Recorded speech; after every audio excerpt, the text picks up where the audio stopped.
Salut, c'est Antoine. Aujourd'hui j'ai pris un tableau noir pour faire cette vidéo afin de te faire un petit schéma. Aujourd'hui on va parler de motivation et je vais te donner en fait un schéma qui va peut-être pouvoir t'aider si aujourd'hui tu as toujours eu du mal à tenir un projet plus de 3 ans. C'est vrai, très souvent on se lance dans des trucs parce qu'on est hyper motivé au début. On voit des gens qui ont des résultats, on voit des gens pour qui ça marche, ça nous plaît, ça nous passionne, on se lance et puis finalement, au bout d'un moment, on n'a pas forcément les résultats qu'on avait espérés. Au bout d'un moment, ça devient un peu la routine, on fait un peu la même chose tous les jours et donc on a tendance à abandonner le projet. Sauf que le problème, c'est que si on veut accomplir quelque chose de grand, on va forcément à un moment ou à un autre avoir besoin de constance. Et si on a tendance à s'éparpiller, si c'est ton cas, si tu te reconnais là-dedans, si on a tendance à changer d'avis très vite, forcément ça va être beaucoup plus difficile d'accomplir un projet jusqu'au bout et d'avoir des résultats parce qu'on ne va pas avoir cette constance dont on a besoin. Et je tiens à préciser quelque chose, c'est que tout ça, avoir tendance à s'éparpiller et à changer d'avis, c'est normal et c'est même bon signe. Ça veut dire que tu es quelqu'un qui est passionné, tu es quelqu'un qui a envie de changement, tu es quelqu'un qui a envie d'évoluer. Et notamment si tu veux créer un business, mais même je pense dans n'importe quel projet, c'est important d'avoir cette envie de changement, d'avoir ce besoin d'évolution, d'avoir ce besoin de résultat. Sinon, tu risques de rester un peu dans quelque chose de médiocre ou qui évolue pas très vite pendant longtemps et c'est pas ce qu'on veut.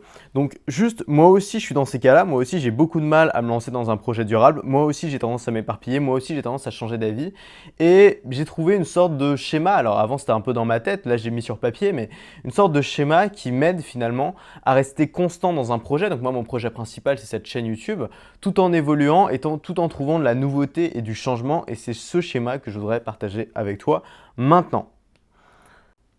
L'idée, c'est de jouer sur deux tableaux en même temps. Donc le premier tableau, on va faire une sorte de frise, c'est le projet principal. Le projet principal, c'est le projet que tu vas tenir sur le long terme. C'est le projet sur lequel tu as vraiment envie d'avoir des résultats. Donc on va donner un exemple. Par exemple, imaginons que ce soit ton boulot, ce soit ton business, ce soit par exemple la vente de chaussures sur Amazon en dropshipping.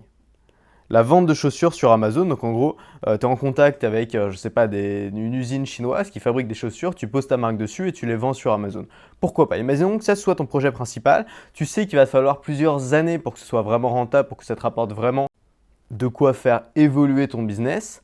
Et à côté de ça, ce que tu vas pouvoir développer, c'est des branches. Et ces branches-là, on va les appeler les side projects. Je vais te donner des exemples. Donc tout ça, ça va être les side projects. Donc les projets à côté qui vont venir à la fois nourrir ton projet principal et qui vont être soutenus par ton projet principal. Donc on va prendre des exemples. Tes side projects, ça peut être par exemple d'apprendre le chinois. Tes side projects, ça peut être par exemple de développer tes compétences en design. Ça peut être, par exemple, sur un peut-être un peu plus long terme, de te lancer dans un projet immobilier.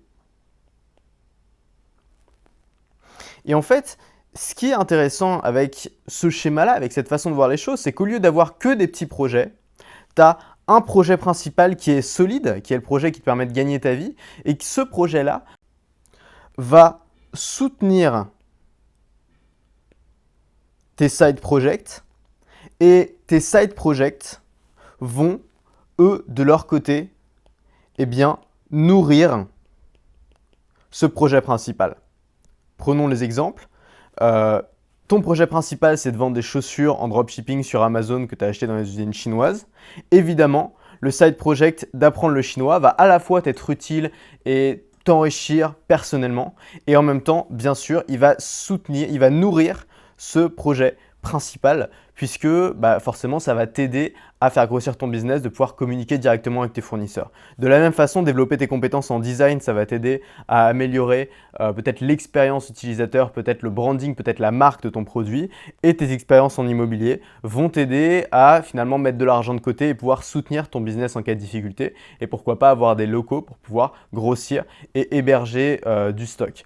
Et puis de la même façon, ton projet principal qui va te permettre, ton principal business qui va te permettre de gagner de l'argent, va lui-même soutenir tes autres projets, puisque tes autres projets qui ne vont pas forcément être rentables à court terme, par exemple apprendre le chinois dans les 3 mois, ça ne va pas forcément être très utile, ça va te demander du temps, ça va être soutenu par ton projet principal.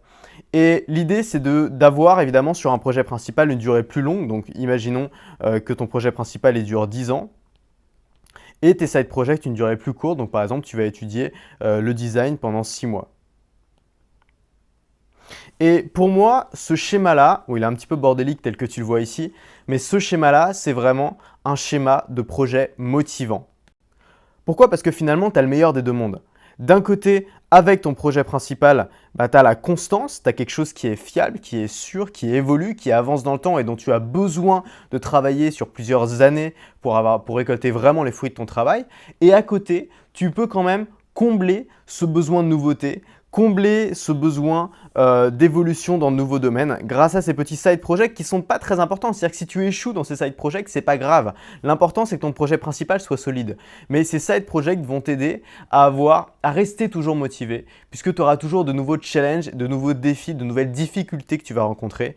Et en même temps, ces side projects, tu n'auras pas l'impression de les faire pour rien puisqu'ils vont venir nourrir ton projet principal. Donc moi actuellement, c'est ce que j'essaie d'appliquer. Mon projet principal, tu le sais, c'est ma chaîne YouTube, c'est ce que je fais là, c'est le business que je suis en train de développer. J'ai trouvé une certaine stabilité aujourd'hui, donc mon but c'est de maintenir cette stabilité et bien sûr de trouver de nouveaux challenges. Et ces nouveaux challenges, je les trouve aussi dans mes side projects que je fais notamment tous les jours après 14 h, qui consistent à me former sur différents domaines, à me faire coacher, à lire des bouquins qui sont passionnants, à en ce moment m'intéresser à des projets immobiliers, à apprendre de nouvelles choses qui vont m'aider aussi dans mon projet principal. Donc tout ça, c'est un tout est lié, tout est connecté. Et c'est vraiment quelque chose qui peut, je pense, t'aider si aujourd'hui tu te sens un petit peu confus et si tu as tendance à t'éparpiller. Voilà, j'espère que cette vidéo t'a plu. Moi, j'ai fait une deuxième vidéo qui est complémentaire à celle-ci que je t'invite vraiment à aller regarder et tu as juste à cliquer sur la fiche qui apparaît ici pour aller voir cette deuxième vidéo. Puis nous, on se retrouve dans cette vidéo et demain pour la prochaine. À demain et surtout, reste libre.